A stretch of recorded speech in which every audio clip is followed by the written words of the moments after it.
बिस्मिल्लाहिर्रहमानिर्रहीम। अस्सलाम वालेकुम। कैसे हैं आप लोग? उम्मीद है सब ठीक ठाक होंगे, खैर खैरियत से होंगे। मैं भी बिल्कुल ठीक हूँ, सुबह बखैर। और मेरी दुआ है अपने तमाम देखने वालों के लिए और जो मुझे अच्छे अच्छे प्यारे प्यारे कमेंट्स करते हैं, आप सब के लिए मेरी दुआ है कि अल्लाह पाक हर सुबह आप लोगों के लिए बहुत सारी खुशियाँ लेकर आए, हर सुबह आप लोगों के लिए बहुत अच्छी साबित हो। तो इस वक्त मेरी चाय चल रही है, थोड़ी सी बात करते हैं। बात आज मैं करूँगी सूरह फातिहा के बारे में। कुरान पाक की हर सूरह, हर आयत के ही समझ लें कि बहुत ज़्यादा कमाल के असरात होते हैं। तो कुरान पाक तो अल्लाह पाक ने हमारे लिए हिदायत के लिए भेजा है। हम इसको तर्जुमे के साथ पढ़ते हैं तो हमें गाइडेंस मिलती है, हमें ज़िंदगी में रहनुमाई मिलती है, हमें बहुत सारे मामलात में हमें रहनुमाई मिलती है ना। तो सभी को पता है कि ये सूरह फातिहा जो है ओपनिंग सूरह है। तो जैसे हम कुरान पाक खोलते हैं तो फिर हमें सूरह फातिहा ही नज़र आती है। और ये सबसे पहली मुकम्मल सूरत है जो मुकम्मल नाज़िल हुई थी हमारे प्यारे नबी सल्लल्लाहु अलैहि वसल्लम पर। और सूरह फातिहा को उम्मुल कुरान भी कहा जाता है और सूरह शिफा भी कहा जाता है। और इसके बारे में बात करेंगे कि सूरह शिफा क्यों कहा जाता है। तो आपको पता है कि हम नमाज में, हर नमाज में हम पढ़ते हैं सूरह फातिहा। अगर आप गौर करें तो हर किसी को हिफ्ज़ होगी ना ये, क्योंकि नमाज ही नहीं होती है सूरह फातिहा के बगैर। तो और ये तो दुआ ही दुआ है। और अल्लाह पाक जब हम पढ़ते हैं ना सूरह फातिहा तो अल्लाह पाक हमें जो है ना जवाब देते हैं सूरह फातिहा का। जब भी कहते हैं जब हम नमाज में पढ़ रहे हो ना तो हमें थोड़ा रुकना चाहिए, तो अल्लाह पाक हमें जवाब दे रहे होते हैं। अल्लाह ताला हमारी दुआएं कबूल फरमाते हैं। और इसके अंदर जो है ना अल्लाह ताला के प्यारे प्यारे नाम भी है, अल्लाह ताला की तारीफ़ भी होती है। तो ये बहुत प्यारी सी सूरत है। सूरह फातिहा देखने में तो एक छोटी सी सूरत है, लेकिन इसके जो है ना बहुत ज़्यादा डीप मीनिंग है।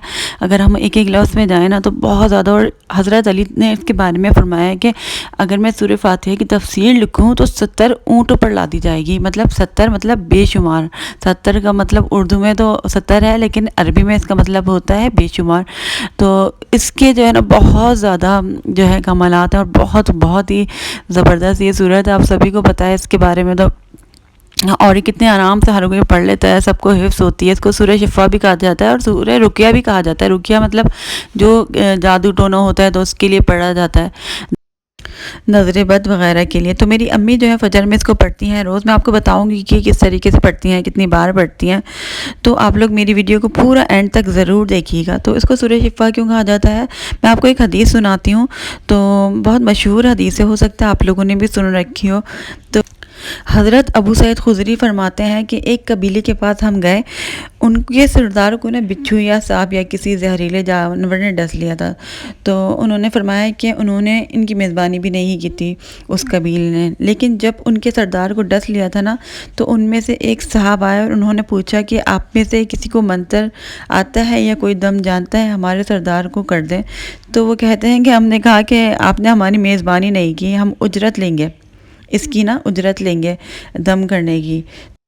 तो सहाबा गया और उन्होंने 7 बार सूरह फातिहा पढ़कर उनके ऊपर दम कर दिया, ठीक है। और उन्होंने ख़ुद से ही किया था ये दम, ठीक है। और जहर का सारा फिर असर जो है ना वो ख़त्म हो गया। तो उन्होंने उनको मुआवजे में बकरियाँ दी। तो सहाबा ने कहा कि हम आपस में बांट लेनी चाहिए। तो एक सहाबा ने कहा कि कभी नहीं हो सकता, रसूल अल्लाह सल्लल्लाहु अलैहि वसल्लम से पूछेंगे कि इस दम के बदले में जो बकरियां मिली हैं क्या वो जायज़ भी हैं या नहीं है। तो रसूल अल्लाह सल्लल्लाहु अलैहि वसल्लम के पास गए तो हमारे प्यारे नबी ने फरमाया कि आपको किसने बताया कि ये सूरह जो है सूरह शिफा है, इसके पढ़ने से शिफा मिलती है। बताने वाला तो मैं ही हूँ ना, तो इसमें मेरा भी हिस्सा रखो। मतलब हमारे प्यारे नबी ने उनसे अज़राह मजाक, मतलब मजाक किया और मजाक में उन्होंने ये बात कही कि मेरा भी हिस्सा रखो, मैंने तो बताया था। तो इससे साबित होता है कि इसमें कितनी ज़्यादा शिफा है, इस हदीस से साबित होता है।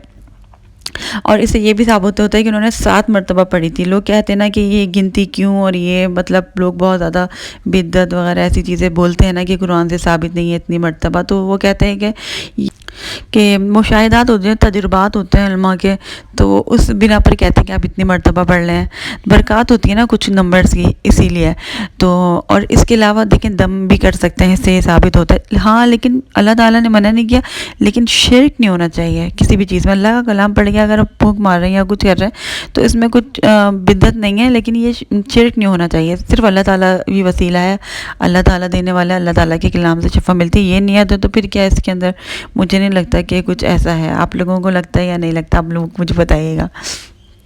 اچھا، ایک میری بہن ہے، انہوں نے مجھے کامنٹ، مجھے کرتی رہتی ہیں اکثر کامنٹ، تو انہوں نے مجھے یہ بتایا کہ مجھے پتہ نہیں کتنے سالوں سے اسکن کی بیماری ہے، اور اسکن کی بیماری میری ختم نہیں ہوتی، اور یہ اسکن کی بیماریاں بہت لمبی چلتی ہیں، اور ویسے بھی جو ہے ان کو اور بھی بہت ساری بیماریاں تھیں، بیچاری مجھے بتا رہی تھی کہ میں تہجد بھی پڑھتی ہوں، میں بہت عبادت بھی کرتی ہوں۔ عبادت تو اپنی جگہ ہوتی ہے، لیکن علاج بھی کرانا چاہیے، علاج تو سنت ہے اور علاج بہت ضروری ہے، لیکن اللہ تعالیٰ کے اذکار سے اور یہ ہم قرآن پاک پڑھتے ہیں، اس سے جو ہے نا بہت ہمیں فائدہ ملتا ہے۔ تو ہماری امی کیا کرتی ہیں، فجر میں پڑھتی ہیں امی، سنت پڑھنے کے بعد پڑھتی ہیں، جب فرض اور سنت کے درمیان میں نا سنت پڑھنے کے بعد فجر کی پھر امی پڑھتی ہیں 41 مرتبہ سورہ فاتحہ۔ تو آپ کسی پانی پر دم کر دیں، پانی رکھ لیں، اس کے اوپر روز دم کریں، یا روز ہی پی لیں اسی پانی کو، یا نیا پانی لے لیں، آپ زمزم لے لیں تو بہت زیادہ بہتر ہے۔ تو آپ یا پھونک مار لیں اپنے اوپر یا کسی کے اوپر، ٹھیک ہے؟ تو اس طریقے سے آپ لوگ 41 مرتبہ پڑھ کے، کوئی بیمار ہے یا کچھ ہے تو اس سے جو ہے نا بیماری دور ہو جاتی ہے اور شفا ملتی ہے بہت زیادہ نا۔ تو جو بیمار لوگ ہیں نا وہ اس کو وظیفے کو کر کے دیکھیں، انشاءاللہ تعالیٰ اس سے بہت فائدہ ہوگا۔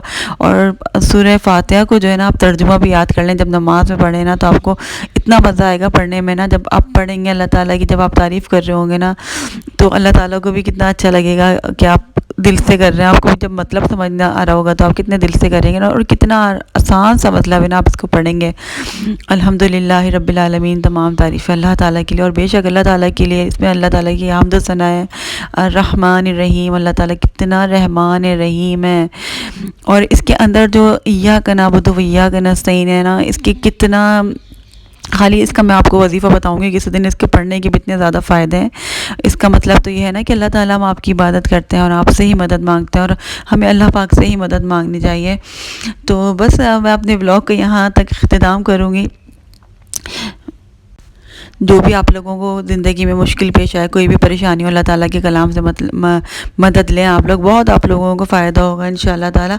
تو اور بھی جتنے بھی دیکھنے والے، خاص طور پر تو خواتین ہی ہیں ماشاءاللہ سے، ساری بہنیں میری، اور بہت اچھے کامنٹس کرتی ہیں، اور مجھے نا سن کے پڑھ کر مجھے بہت اچھا لگتا ہے، بہت اچھا سا فیل ہوتا ہے، اور میں ہمیشہ سے چاہتی تھی کہ میری جو ہے نا ایسی ہی آڈینس ہو جو مجھ سے کنیکٹ ہو نہیں پاتا تھا، تو الحمدللہ اب ایسا ہو گیا۔ تو آپ لوگ میرے ساتھ ہی رہیے گا، بنے رہیے گا انشاءاللہ تعالیٰ، اچھی سی باتیں کریں گے، اچھی سی باتیں سیکھیں گے۔ اور کسی نے مجھے کہا تھا کہ آپ اپنا اذکار کا روٹین شیئر کیجئے گا کہ آپ کس طریقے سے مینیج کرتی ہیں ساری چیزیں، تو میں ضرور کروں گی انشاءاللہ تعالیٰ۔